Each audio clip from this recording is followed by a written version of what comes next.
Welcome to the Call to Farms podcast. Today we have my mentor, and I'm delighted to introduce you to Joel Salatin of Polyface Farms. And Joel, it's an honor to have you here. Thank you for joining us. This has been a 2-year endeavor to get you on, and we first came out as a whole family to the farm to learn from you hands-on several times in 2021. Right. And we'll talk more about the Homestead Tsunami. Yeah. I feel like we were at the forefront of it. Yeah, but right. We're honored to have you here. And today we'll just talk and get advice from you and help people answer the call to farm. And and one of the things that I love about you, I met you in 2010 at Google headquarters in San Francisco, and you gave a talk on Folks, This Ain't Normal. And it was around that time that I had my first daughter too. And it really I started to open up my eyes on food and farming. Something how that happens, isn't it? Yeah. You know, suddenly, I'm responsible for another life, you know, and it really hits you with like a 2x4. It does. And it's interesting because that's the first time in my life where I felt like I loved something more than myself, and now I really have to figure out how this works. Very special. Very. But one of the things I love about you is your systems thinking efficiency, the common sense frugality that you have, and the respect for land and animals.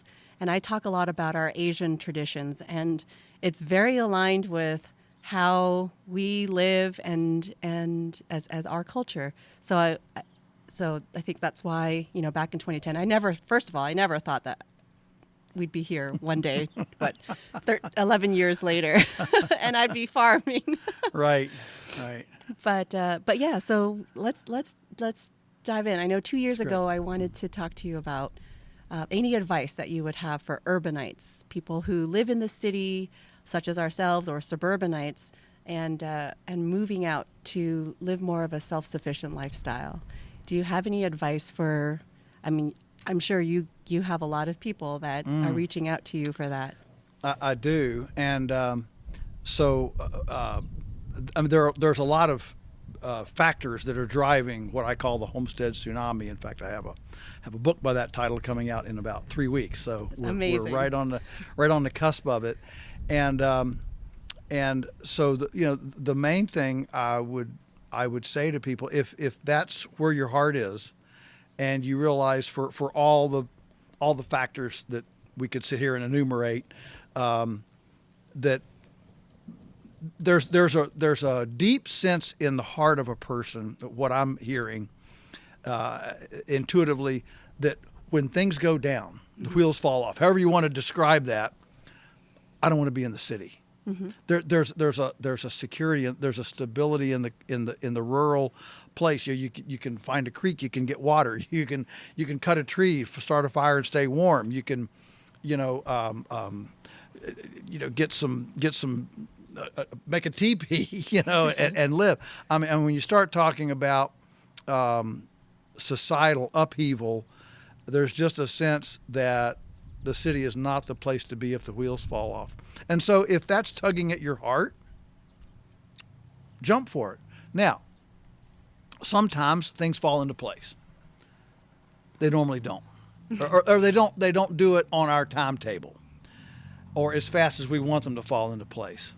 So I'm a big believer in the Dave Ramsey proximity principle. Yeah. Write your objectives. Where do you want to be? And then get as close as you can wherever you are today. So sometimes these moves are incremental. You say, well, okay, I want to be, maybe it's near family. Maybe you've got some dear friends. Maybe you are interested in a certain kind of a church or a certain kind of a community. Get to that place. Generally people are moving from liberal areas to conservative areas. And conservatives tend to not be into, big government. They're into lower taxes. They're not up in your grill every day. And so, that's definitely where this migration is heading. So pick a place you like to be. I don't like to be on a beach. I don't want to be in Hurricane Alley. I don't want to be in Tornado Alley. I don't want to be in the desert.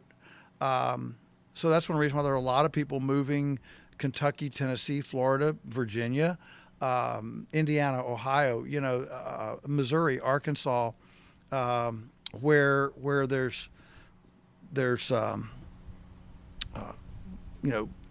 water. Water's a big deal, and relatively conservative, middle America, as opposed to the coasts, and so get where you want to be, and maybe you have to rent for a while. Mm-hmm. One of the most unleveraged options that there is elder care. There are a lot of rural couples and widows and widowers, mainly widows. Men tend to die earlier, but there are a lot of rural situations where somebody is still, fairly active, but they're elderly. Their kids are gone. They're to the four winds, and they don't want to go to a nursing home. They're way too active to do that. But they just need some help cleaning the house, make a meal a day, that sort of thing. And frankly, a lot of them are lonely, desperate. So if you're a young family, a couple, maybe a couple with one child, I wouldn't go there with with 5 kids. But if you're a small family, young, a lot of times you can find a live-in situation where you simply live in the house and trade some services for free living. And if your work is portable, you can save up money really fast if you have almost no living expenses. That's right. And so I'm a big believer in nest eggs, getting out of debt, getting your nest egg. What does that mean? That means, as Dave Ramsey would say, you're not going to go out to eat. You're not going to go to Disney World. You're not going to, a lot of people don't realize, in tree style, they like to, see what we're doing now. But, for our first 7 years of marriage, we lived in the attic of the farmhouse. Mom and Dad were downstairs. We were upstairs. We lived on $300 a month. We drove a $50 car. If we didn't grow it, we didn't eat it. Teresa canned everything and froze, and, we grew all of our own food. We had our own firewood.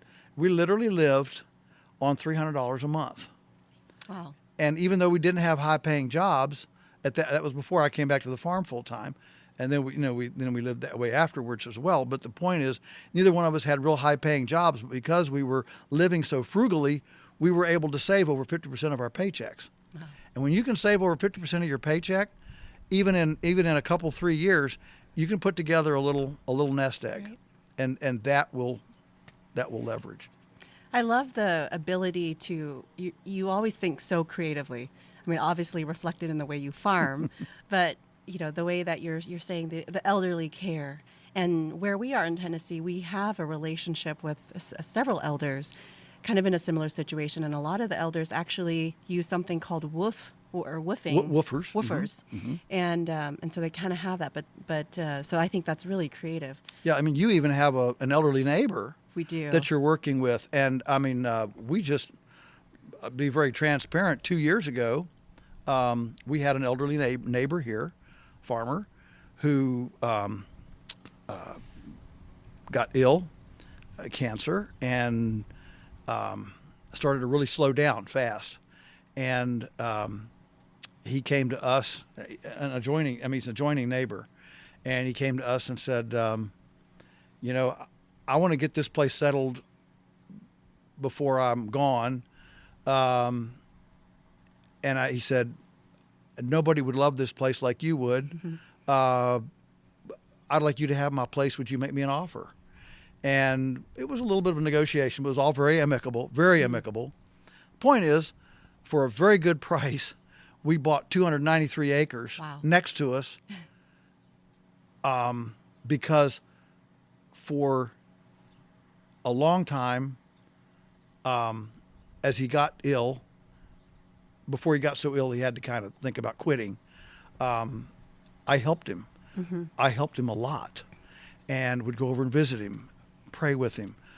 We helped make hay. We scraped his yard. We shoveled his snow. We and it's not because you're wanting remuneration. We didn't do it covetously. Yeah. But man, casting your bread on the waters, service from a pure heart can return things that you just can't even imagine. I love that you say that. Our neighbors, and you know them actually, Maggie Culver, both Maggie and John have been on our show. Mm-hmm. We happened to interview them before we moved to the community. We were looking for rogue homeschoolers, and I got their number.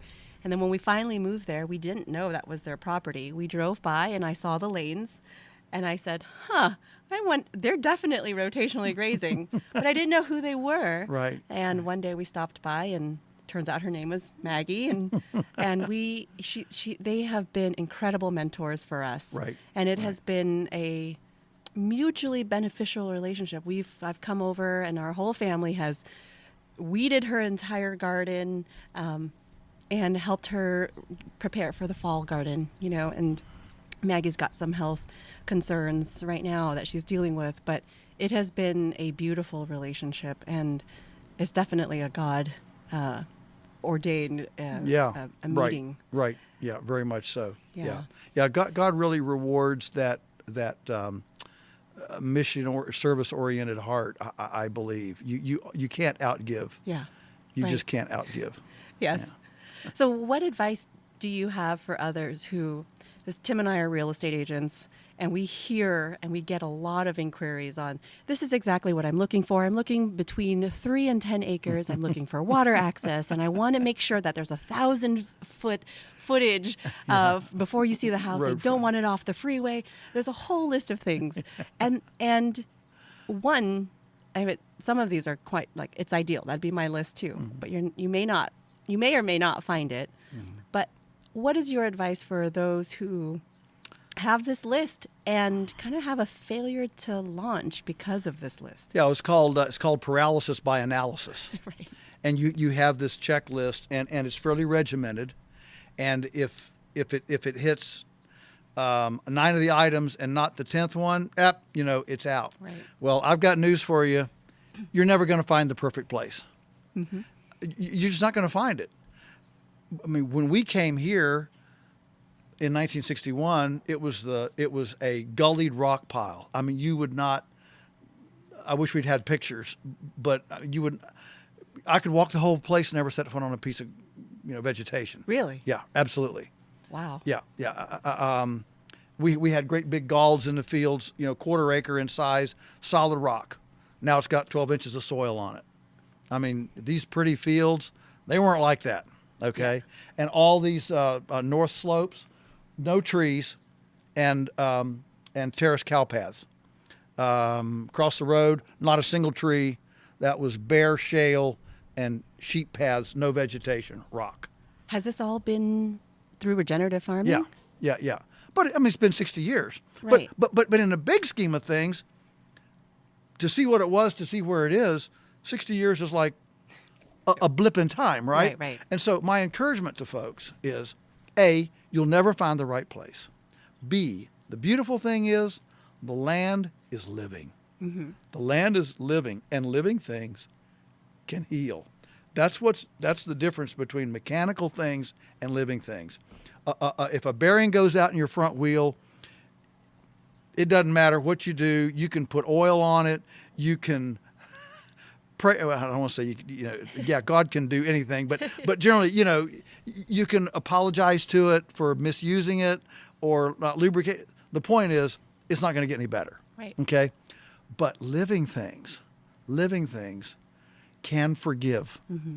and they can heal, just like a scab on your skin, mm-hmm. A wounded relationship, an ill word spoken to your spouse, and abused land.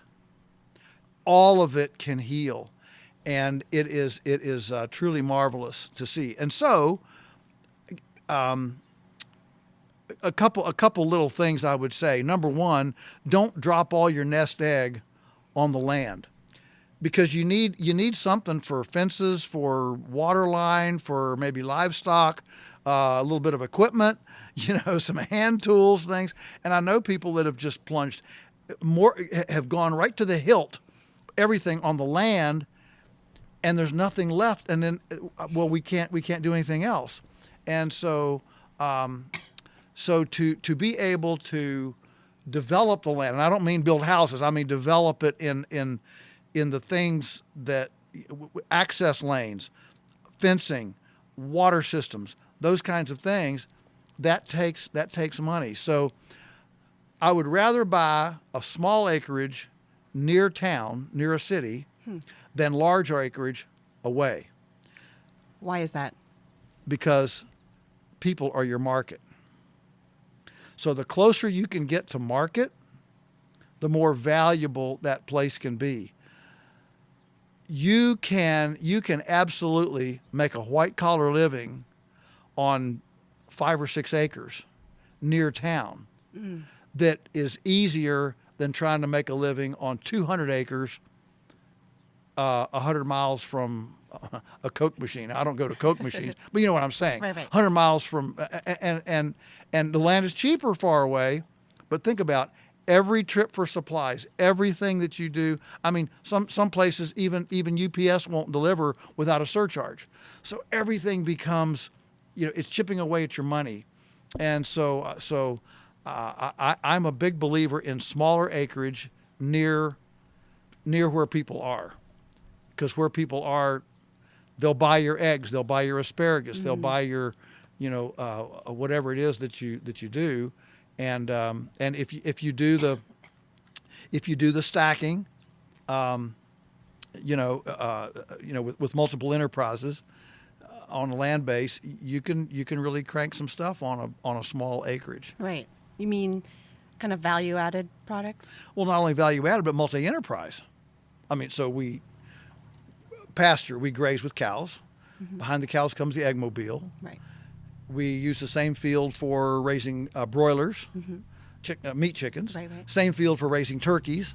So you stack turkeys, broilers, cows, eggmobiles, 4 enterprises across that field. Suddenly, you're cranking $20,000, $25,000 an acre.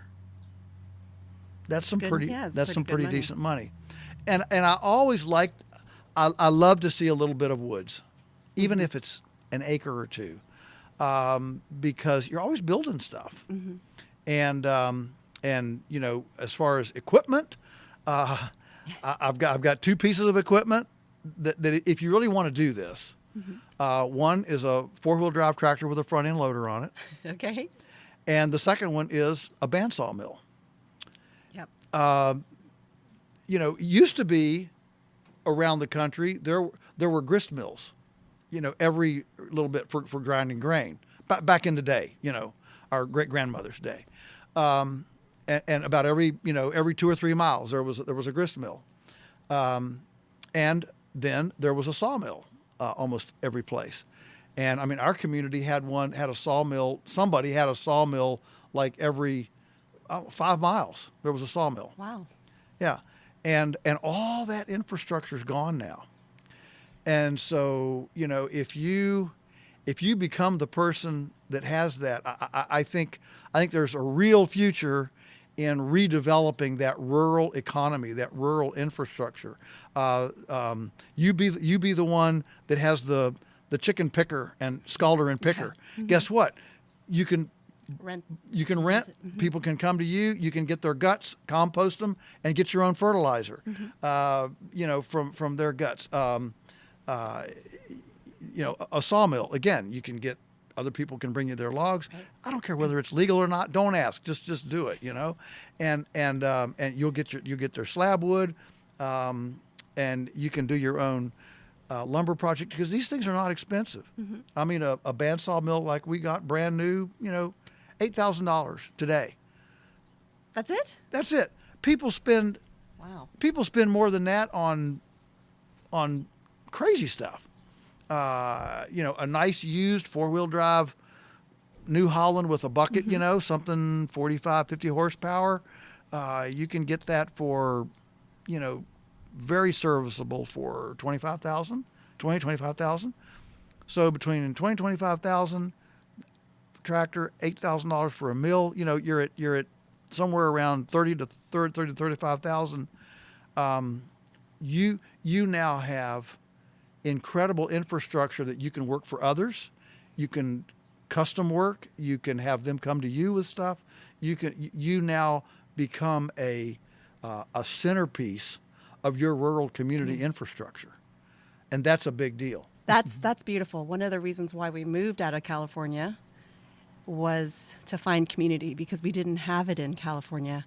We were one of those that dumped everything because we thought the world was ending into fencing. Do you think the world's still ending?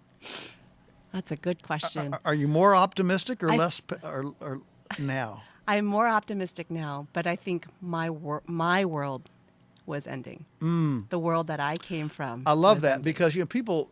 I run in, of course, with a lot of people, conspiracy people, preppers. I do a lot of prepper broadcasts and stuff. I mean, all this kind of goes together, right? Yeah. Homeschooling, preppers, alternative currency, Right. All this stuff. It's all related. It's They're all kissing cousins, right? And I tell people, I'm very pessimistic about where America is going. Very pessimistic. But I'm extremely optimistic about what you and I can do in building a parallel universe, a bug out, a community place. This is the Benedictine option that Rod Drewer wrote about, where we don't travel to Washington and we don't focus on trying to get those people up there straightened out.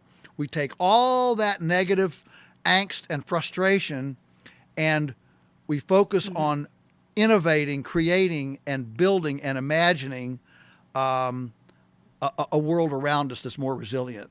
And so we take all that angst and we become hope and help when the world becomes hopeless and helpless. I love that. And that's absolutely the transition that I had to go through to this cookbook. Yeah.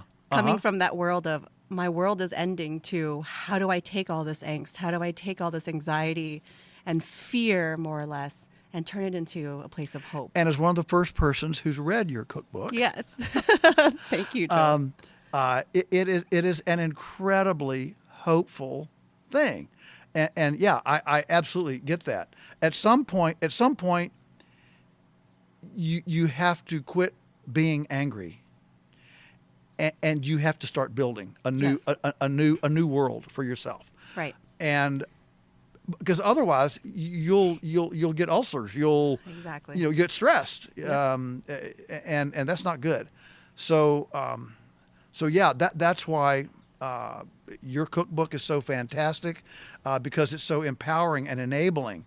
Man, if there's something that can soothe the aching soul, it's domestic culinary arts and glowing children satiated with provenance and sustenance that we've created. Right.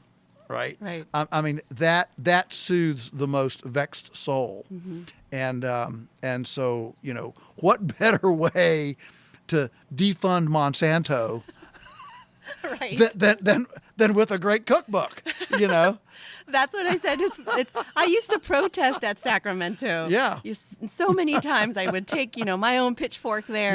Yeah. And realize they don't care. No. But this is still my way, my activism. That's right. Because if I can get people to start questioning what you're putting in your body, what you're putting in your family's bodies, and how beautiful it could be if you just gave it a little bit more time and care and intention, that's it. Yeah. I think regardless of wherever people fall on the aisle, it all comes back to food and family. And I would say one other thing too, as I've dealt so much with all this Homestead Tsunami, and we have a steady parade of them. I mean, these RVs. Where are you from? California. Where are you going? Well, we don't know, but we got 30 days to figure it out. I mean, I've never seen anything like it. It's crazy. It's a parade, but they got to come through here on their way to wherever they're going, and. I'm laughing because I was one of them. Yeah. You're one of so many, and so. By the way, that just speaks to you being a beacon of hope for all of us who are lost and don't know, and you're the lighthouse, and we're just trying to find direction. Yeah. Yeah. And so I'm absolutely thrilled to see that take hold. I mean, I almost feel like Cinderella, living in ashes, and suddenly I woke up and got invited to the ball, and everybody suddenly, or at least a lot of people are beginning to care. I was down at the Homestead Festival in Tennessee last June. June, Yeah. and I did a We were chicken butchering demonstration. And there were, I don't know, 300 people gathered around there. Dave Schaefer, a Featherman Plucker fame, Yep. and I were doing the demonstration. And he asked a cool question. He asked all the group standing there, how many of you, when you were 15, wanted to be a homesteader? I think one hand went up. One hand went up. And this was a group primarily of, middle-aged, 30s to 55 aged people, and he just looked at me and laughed, and we realized, nobody grew up wanting to be a homesteader, but if you're thinking and you've got your ear to the ground today, you realize, maybe it's time. Maybe it's time to start looking at other options. Do you think it was 2020 and the events around 2020 that was the catalyst? No question. Because 2020, see, I never believed Fauci from day one. I was an early, I got featured in the Washington Post for doing a blog saying, I want COVID. I want it now. I'm healthy. Give it to me now so I'll be immune, right? And I mean, I was vilified by friends for being so brash and ridiculous and asinine and everything. Washington Post picked it up. They came out and did a story on this crazy farmer that wants to get COVID, and now looking back, 36% of Americans didn't take the jab, and probably half the ones who did wish they hadn't. 36% of Americans did not? Did not take the jab. It doesn't feel like that. That's the number. Wow. That official. Yeah, right. Who knows what you can believe, but that's supposedly the official number, which I take great heart at. Yeah. It would have been really a bummer if it was only 10%. Yeah. So 36% is not half, but it's a healthy. It's a wonderful. 330 million Americans. 36% is what 140 million Americans. That's a lot of people. And so, if we can build our communities, surround ourselves. Here's a good soundbite for you, coming from the Google world. The new 401k plan. This is my 401k plan. Is investing your money in living close to people who know how to grow things, build things, and fix things. Grow, build, and fix. That's the new 401k plan. And that's what's happening. People are dumping these, realizing that they need to come back to this eclectic, relational economy and friends. And let me tell you, there's one thing driving this, your cookbook and that sort of thing. Let me tell you, as this develops, there's one thing you don't want to be when the wheels fall off, that you don't want to be even worse than living in a city. You don't want to be sick. Right. Because when wheels fall off, sick people get left behind. That's right. That's what happens. And so that's driving a kind of a new frenzied thing toward alternative medicine, unorthodox. I mean, it's all exploding, and it's coupled with a new, unprecedented mistrust of the orthodoxy, a la Fauci, right? Bill Gates, the whole deal. I love that you said that a lot of people, I don't know if you mean it figuratively, but for our family, literally, we dumped our 401ks. During the pandemic. Huh, okay. Saying, what is all of this worth anyway? Right. And we did just that. We did go find our rural community. Mm-hmm. And I talk about our community very much and often because it's we went seeking for it. And I don't know if I told you, but we were looking for homesteading, homeschooling communities in Texas and Oklahoma because Tim really wanted something that was an easier transition from California. And then, of course, I'm like, I'm ready to go to the backwoods from Silicon Valley. I want to get away from everybody. And I was responsible for East Tennessee. There's only raw land in East Tennessee, and he was very much. Well, we were both born and raised in San Jose. Oh yeah. So that's all we knew. Like I said, I learned how to code before I learned how to cook. Yeah. But we intentionally went and we set up a luncheon with 12 other families, and we went down the line. What are your thoughts on Fauci? What are your thoughts on the things that had transpired? Because we saw what happened in California. When 2020 hit, I sat down with my parents. My parents had stories from Vietnam all the time, the fall of communism. Sure. And I would dismiss it and tell them, Mom and Dad, can you stop with your scary stories? It's never going to happen. We're in America. Until 2020 happened. And I sat them down and I said, okay, I'm so sorry. Can you tell me exactly what happened and who they went after first? I think it was last year when we met up, you had just met with Del Bigtree. And one of the things you said was he shared about building the ark. Can you share that? Because that has stuck with me. That was good. This was actually up in New York. We were doing a conference together, and he was talking about the people that that complained to him about saying we need to build an ark. We need to get a parallel universe. However you want to say that. And people said, but everybody can't do that. There are a lot of people that can't go or won't go or have to be convinced or whatever. I mean, and his response was just classic. He said, look, it doesn't help to survive and thrive if I have to sit and argue with somebody, the rain's pouring down, and they're saying, oh, it's not raining. And meanwhile, I miss my ark. So that doesn't help anybody. The way to help people is to get to my ark. If you want to join me, great. But if you don't, sorry, you didn't make it. And, and people were aghast, But I just thought it was so profound and so right on for him to take that position.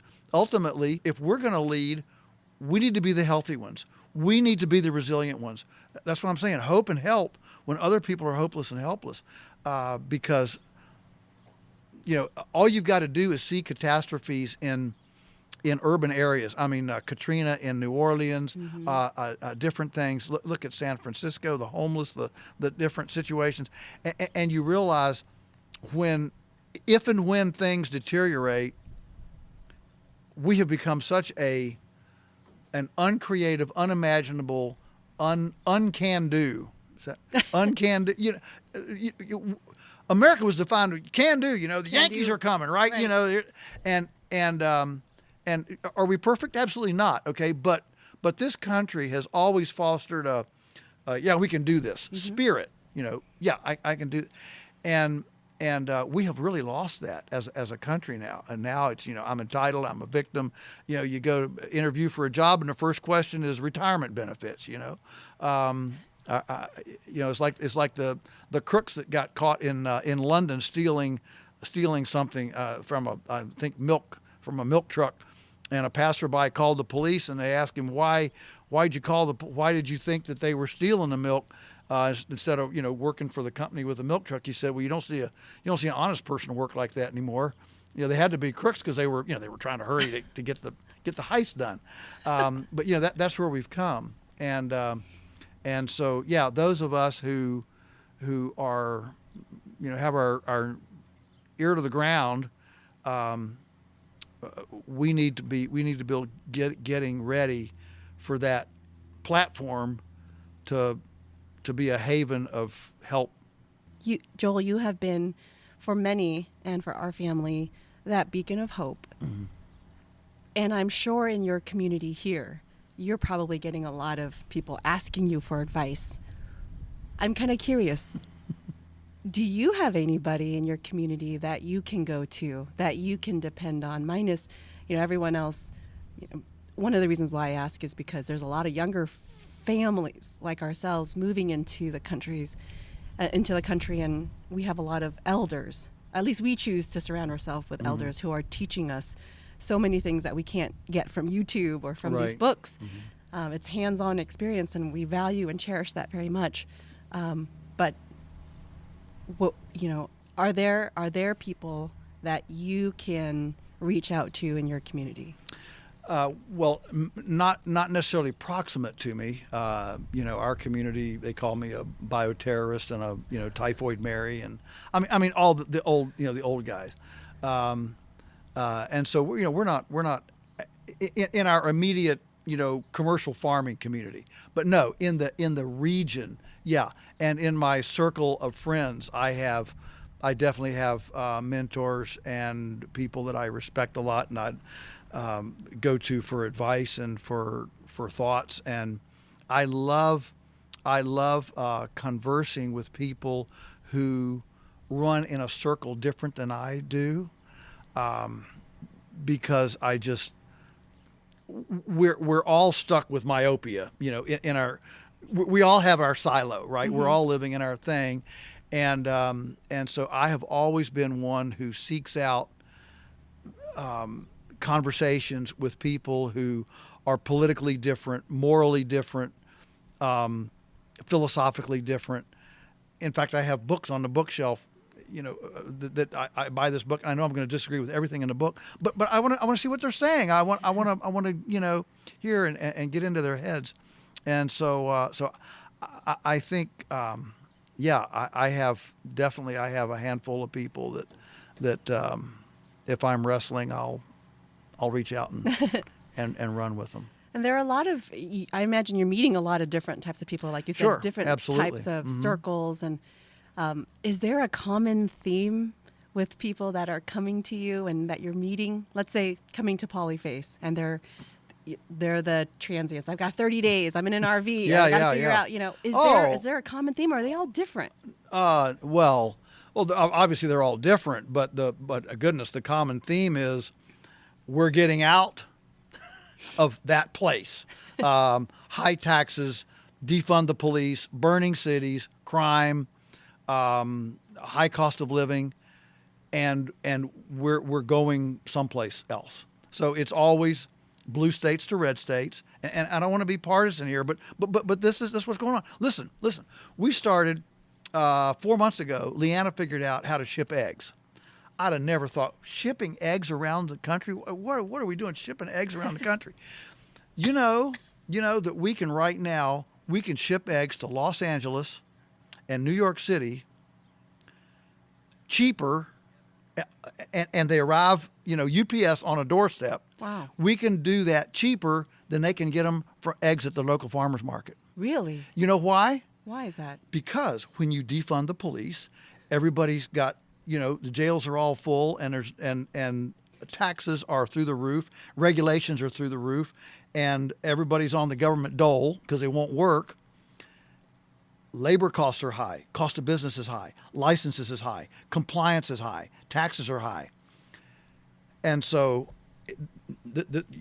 I think this is the first time I've really shared this on a podcast, because it's just been a new revelation to me, like in the last month when I've seen what's going on with these eggs, and we're seeing the prices, and we're realizing because our cost of living is low,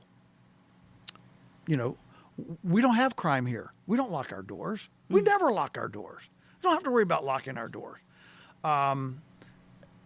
Taxes are extremely low. I mean, we don't pay as much for our 950 acres in taxes as a modest house in California. Oh yeah. In property taxes.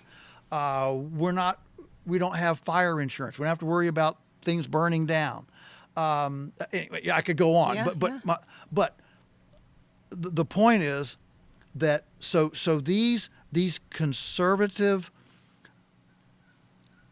community-minded, I'll help you, you help me, places that still exist in flyover country, we can now actually outcompete the urban, the urban sector, even for their local food system. And it's crazy. That's mind-blowing. It is mind-blowing. And I wouldn't have believed it.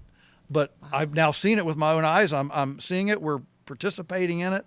And what do? I mean, these folks are scared to come out of their house. So they feel safer buying eggs from us, having UPS drop them to their door, than going down to farmer's market and risking being peed on, assaulted, or, whatever. And I mean, yeah, it's a crazy world. It's a crazy world. Yeah. And we don't even have to go to town. UPS comes out here, picks everything up. Wow. So logistics has completely changed in the last 10 to 20 years. 20 years ago, this would have never made sense. But today, with computers, Google, and logistics, UPS, what's happened is the cost of physical interfaces, of maintaining a physical interface, a supermarket interface, the insurance, liability insurance, to make sure that nobody slips on the ice, that the lumens are right going back to the bathroom, all these, and the cost of cashiers. I mean, every interface is trying to eliminate cashiers, and that cost has continued to escalate, and the cost of distribution has dropped, so that the ability for a low cost of living rural area to access a high cost of living urban area, one-on-one, in other words, no middleman, no wholesaler, no inventory. I mean, direct from my farm to your doorstep in Los Angeles, the ability to reach that is unprecedented in history. You've talked about that for years, direct to consumer. Right. I remember reading some of the early articles on that, and I was like, oh, that's a nice to have. But I don't know. I like to order my groceries from Whole Foods and have it delivered to my door. But I never really, that's incredible that you're seeing that this enterprise taken off now. Right. Wow. That's great. And we're so thankful that it did, because in 2020, we lost, I can be honest about it. We lost $750,000 worth of income when all of our 50 restaurants went out of business. Wow. I mean, 2020 was the death knell of mom and pop artisanal craft white tablecloth restaurants. And it was the biggest lottery win for fast food.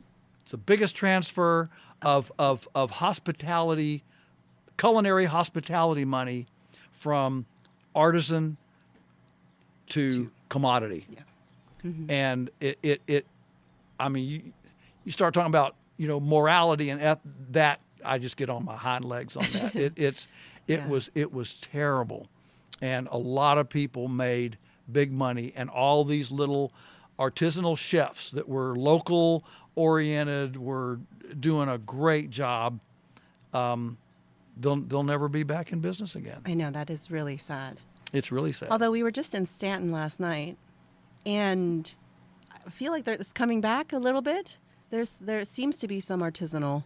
Well, there's Zennadoa and there's Blue Point. Yeah, they're the two that buy from us. Right, I saw that on the menu. Yeah. So there's two, but for every meal that's sold in those, there's 10 meals sold out by the interstate through Chick-fil-A, McDonald's, Hardee's, Burger King, Wendy's. Right, and they're not buying Polyface. They're stuff, not buying Polyface, unfortunately. And one of the things, and we're going to make sure that we add Polyface to our resources Good section, because you do ship online. We do. Countrywide, and can you let us know what people can order from? And it's polyfaceyum.com. Polyface Yum, yeah. But if you just Polyface, it'll send you right to it. We have beef, pork, chicken, and then we have, of course, we have my books, but we have we have tallow-based, lard-based skin creams, ointments that are one of our former apprentices makes. So there's snack sticks. I mean, if you've never had our pork and beef snack sticks, they're like to die for. Yeah. And there's no junk in them, and they're great. And you know, so like our link sausage and stuff. I think your daughter had 14. she had more she came yet. Back. She came back. She had 14. Now they're 1 ounce. They're 1 ounce links. Yeah.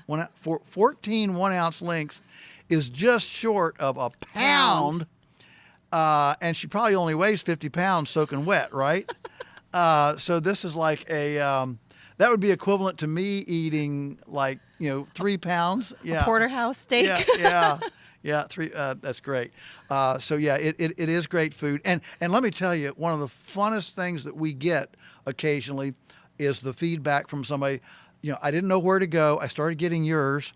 I had no idea food could be like this, taste this good, whatever. Okay, but that shoved me into, well, I wonder if somebody around here does this. And it's taken me a year to find them, but I found somebody. So thank you for getting me started, but I'm going to patronize my local farmer. That makes our day. That makes our day, really. Honestly, we do not have anything, remorse about that. We love that. If we can be a catalyst to move that forward, we're all into it. I just bought all of your oxtail. Oh, you did? I did, like 10 pounds worth. Because we raise our own beef cattle. We've got our 3 dairy cattle, but we also raise our own. But it takes 18 months for us to get one oxtail. It takes a long time. Yeah, it takes a long time. In our cookbook, I talked about it yesterday. We love that beef oxtail pho. Mm-hmm. Yeah. That's a great piece. You have all the cuts. I talked about it in the traditional Asian staples kitchen workshop yesterday. But you have all the cuts that our traditional Asian kitchen would have. I talked about the eye of round. Right. Oftentimes at a butcher shop, I've talked to a butcher where they say, if you don't specifically request it, we'll turn it into ground beef. Which is heartbreaking. Oh, that's like sacrilege. It is sacrilege. That's like tending pork tenderloin into sausage, Right. That's awful. Yeah. No, the eye of round is a wonderful cylindrical cut. That's a great cut of meat. So I did buy all of that too. No, I did leave 1 or 2 behind. But. Okay. Yeah. So I mean, I don't want this to be a big advertisement, but we are here to help, and if it's only transient while you can land, that's fine. We're here to help. Yeah. No, it's wonderful, and I was saying that because oftentimes people don't know what to do with beef liver or oxtail. Actually, some of the stewards that were checking me out, they said, "What are you going to do with all this oxtail?" I'm like, "Well, it's in the cookbook. This is one of the most prized pieces or cuts of the cow that you could cook with, and it's really nourishing." So they said, "Well, you need to get that cookbook," and I was like, "Okay, well, great that you have the pieces." And sometimes I feel like they don't. Whole Foods will sell oxtail, for example. Or now they'll sell chicken feet, and a lot of people don't know what to do with it. Listen, 10 years ago, we were composting all our chicken feet. We process tens of thousands of chickens a year, and we were composting them all. And because of Weston A. Price Foundation, gradually that started to, people started asking for feet. We started saving them until we weren't composting any. We were selling all of them. And so then, well, good night. Then we're out. So then we raised the price. We started at 50 cents a pound, went to $1 a pound, then went to $1.50, then went to $2. And I think we're at $2 now.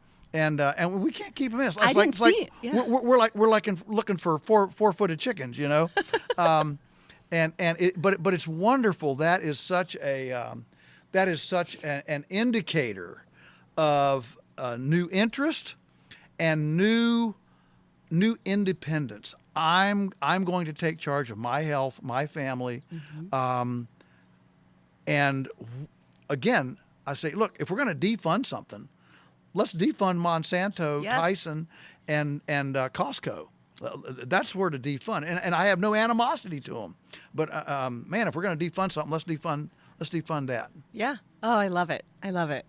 One of the things that we do have in common on the farm is that we have a multi-generational homestead. So you have your mom here, And she's 99, turning 99. turning 100. She'll be this 100 year. December 11th. December Yeah. 11th. Yeah, yeah. And then you and Teresa, then your son Daniel, and grandchildren. Yeah, grandchildren. Yeah, his. Okay. Yeah, we've got Travis and Andrew and Lauren, and Travis is still living here. Andrew's here part of the time.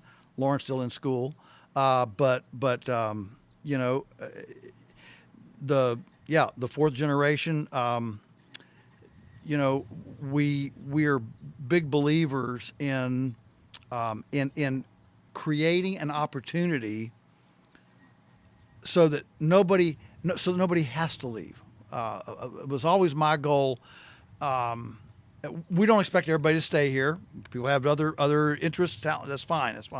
But if you want to stay, we don't want to say no. You can't stay because there's nothing for you to do.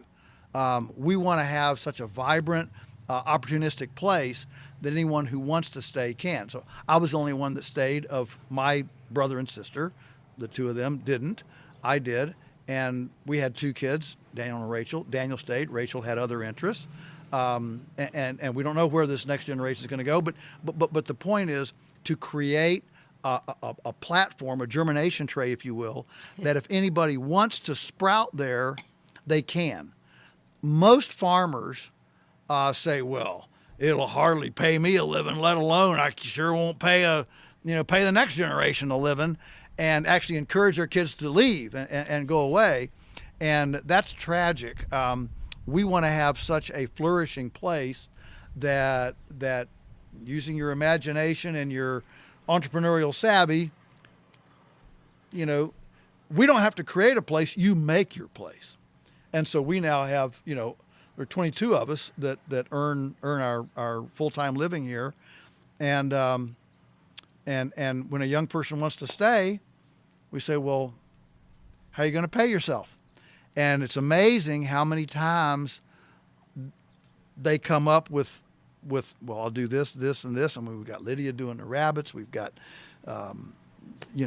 Heather doing the tours. She developed that, or didn't develop it, but she took it over and sustained it. I mean, I won't go down the list, but we've got people that are doing these different things of their own choosing and own volition and creativity. Yeah, I'll earn a salary. I'll make it happen, and that's fantastic.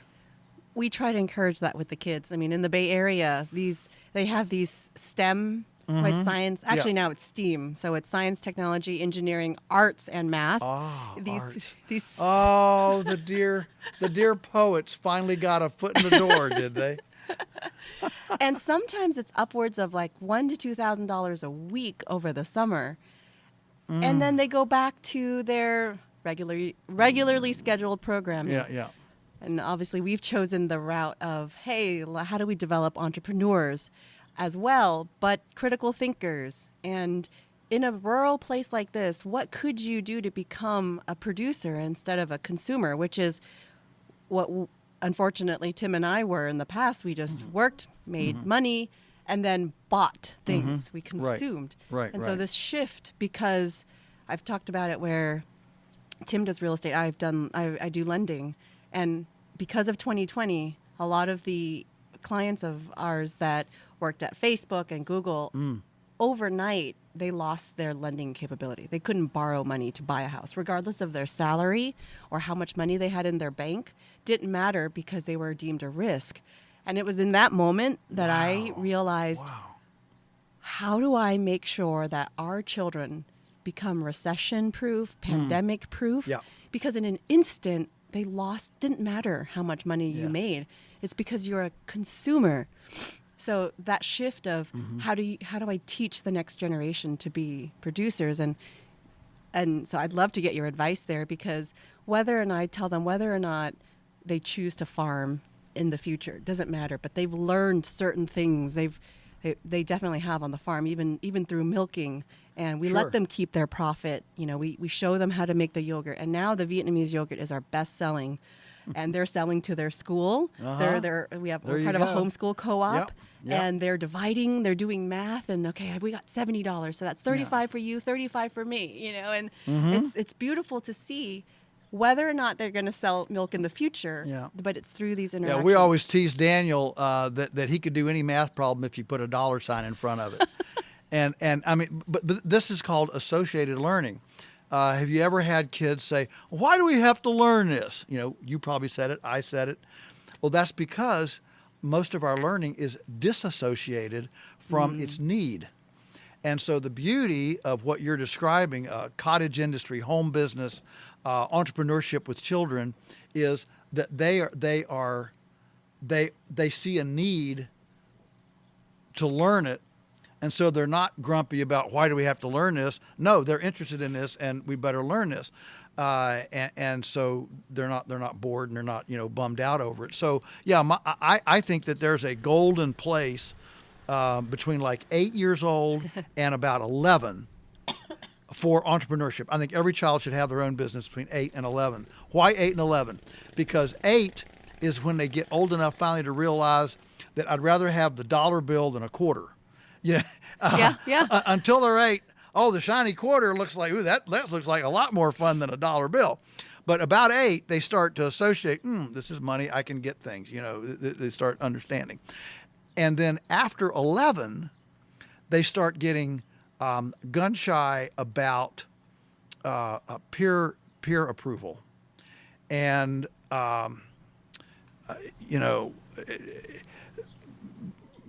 selling yogurt isn't cool anymore. Mm-hmm.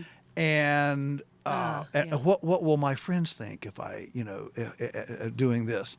And so after 11, it becomes very difficult. Now, if they've got their business before 11, now they're up and running, they're affirmed.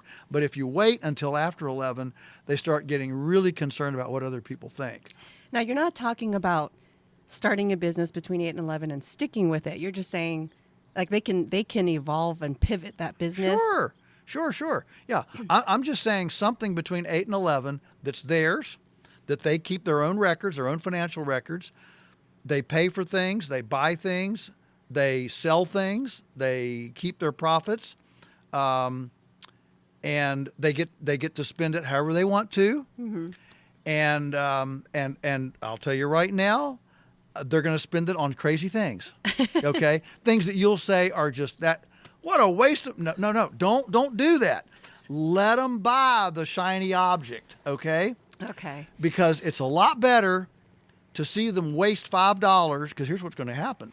Oh, I've just got to have this. I've got to have this thing, this bright, shiny object. I've got to have this thing. They finally get their $5-10, right?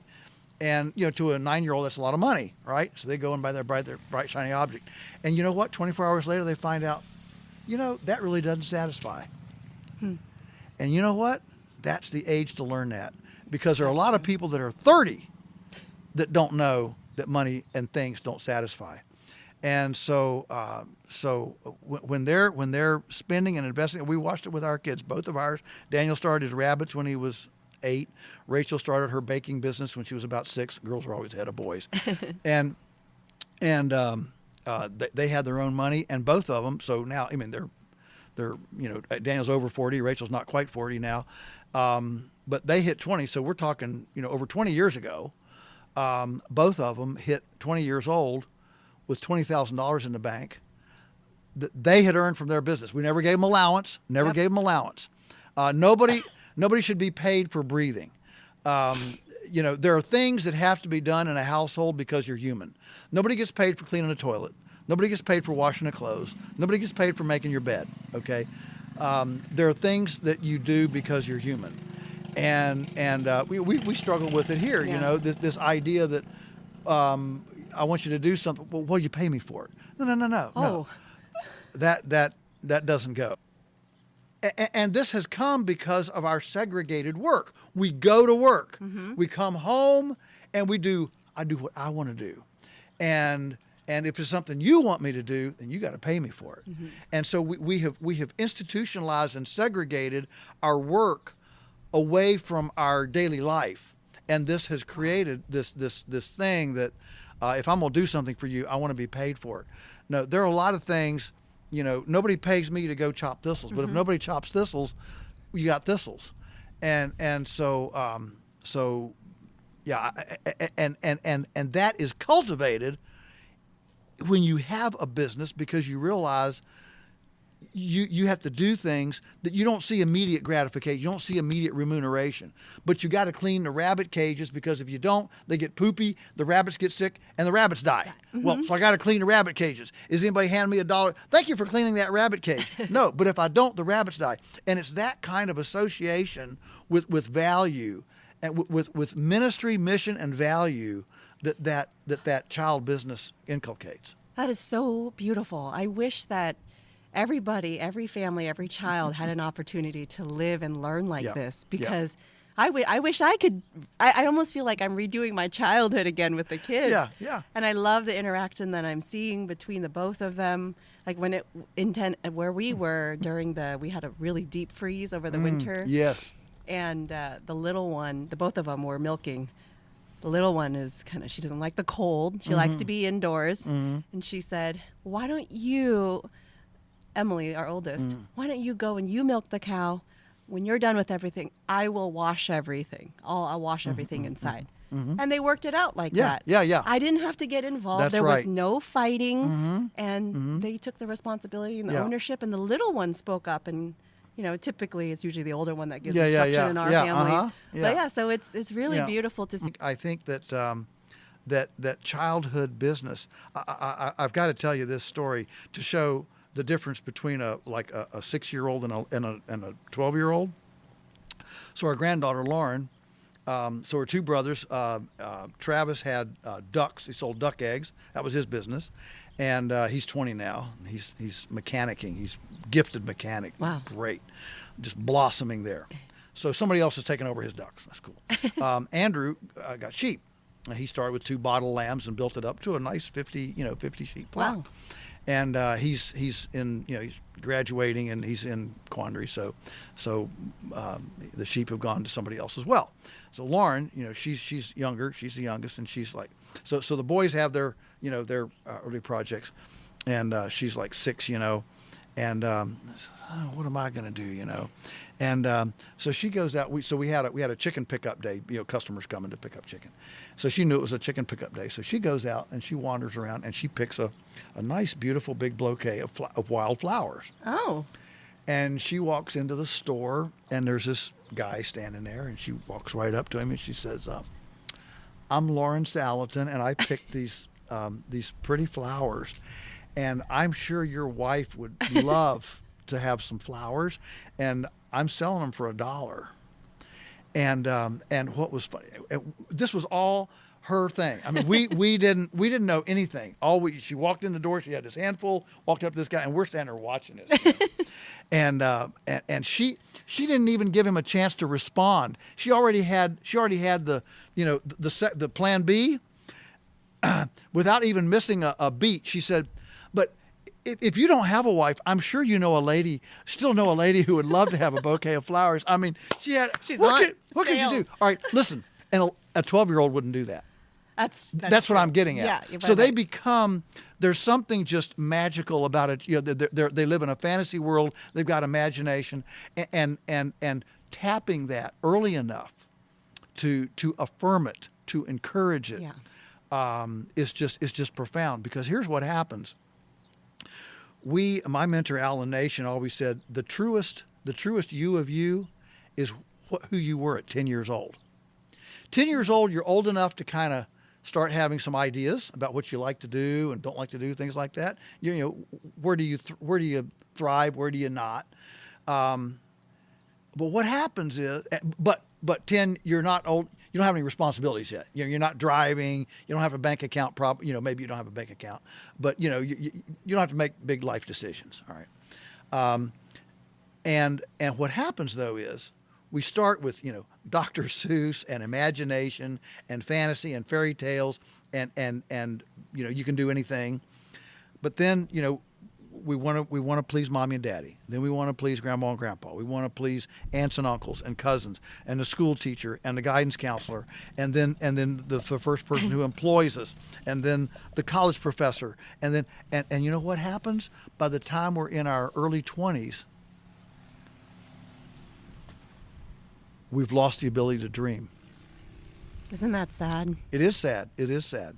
And so when I do our Stockman Grass Farmer Business School, it's a 2-day school I do with Steve Kenyon out of Canada, and I have a little, kind of an opening session, an hour session, and one of the things that I do segment is, I give you permission today to dream. We need permission to dream, because as we come into adulthood, now we get married. Well, I've got to meet my spouse's expectations. Then we have kids. I got to meet my kids' expectations. I got to meet mom and dad's expectations. I got to meet the employer's expectations and all this.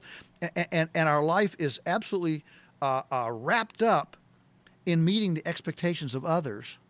And don't get me wrong, I'm all about service. But at the end of the day, we need space. We need actual permission. We almost have to get permission to let ourselves dream again. And so I always like to tell people, go back to 10. Mm-hmm. Close your eyes. If you got to do yoga, whatever it is, go back to 10.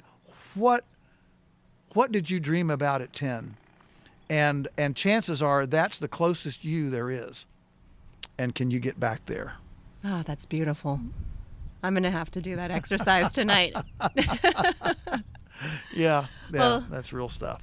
Well, this has been a great conversation, Joel. We've talked about everything that's near and dear and so profound, so profound. Thank you for everything that you're doing for the world and the impact that you're making, not just in your local community, but everybody around, and you're changing the world in your beautiful way. Thank you. So it's an honor to be able to sit here with you and spend this time. Likewise. And I know the girls are just they love you. Well, they're on their way, and they of course mirror your spirit. So it's shown in your kids. That's a great thing. Yeah. Well, I'm excited, and we'll keep in touch. Yes. And if anybody wants to find you, how can they look you up? So I'm a real Luddite geezer, and so I've wrapped up everything in our Polyface website. So I do a blog, I do a podcast, Beyond Labels with Dr. Sina McCullough. Yeah. We have numerous video kind of things and books and different things, but it's all wrapped up in Polyface Farms. If you just Poly, it'll probably come up, Polyface Farms. Very comprehensive website, lots of stuff there. Spend a few minutes searching around, and you'll find all sorts of things. And I encourage everyone out there, if you haven't been to Polyface Farms, this is a beautiful, special place in Shenandoah Valley. I used to go to school at George Washington University and had gone to Shenandoah National Park. It's just gorgeous, and everything that you're doing here is just pure life and love. And you also do you said Heather, I think we took a Grass Stains tour with her. Yes, Heather does the Grass Stains tour, which is a 2-hour personally, guided tour. And Heather does that, and she's up to 125, 130 a year. I mean, this is her baby. She organizes it and does everything. It's another one of our examples of releasing people to blossom and own your own fiefdom. Everybody needs to own their own fiefdom. We all want a fiefdom. Wonderful. And if you have a chance to see and visit Joel at an event, definitely follow him on Polyface. There's an events page, I believe. Yes. And so, this is wonderful. Thank you so much, Joel. Thank you.